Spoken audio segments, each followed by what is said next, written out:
Благодаря, госпожо председател. Процедурата ми е по начина на водене към Вас. Не знам дали забелязвате, но почвате леко да изпускате изслушването, позволявайки на представители на ПП да го обръщат на дебат, използвайки процедури по начина на водене. Те не излизат по начина на водене, я правят или нещо подобно на отношение, или репликират отговори. Ако ще е така, всички ние можем да започнем да правим същото.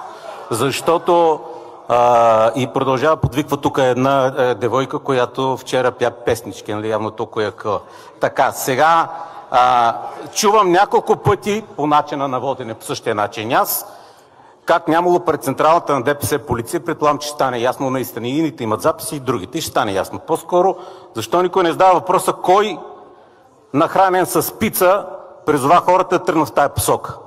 Защо никой не говори, че Кирил Петков призова хората да тръгнат в тая посока извън разрешеното за действие протест? Извън мястото, където трябваше да има протест. И каза директно към централите на ГЕРБ и ДПС. Кой е провокатор в случая?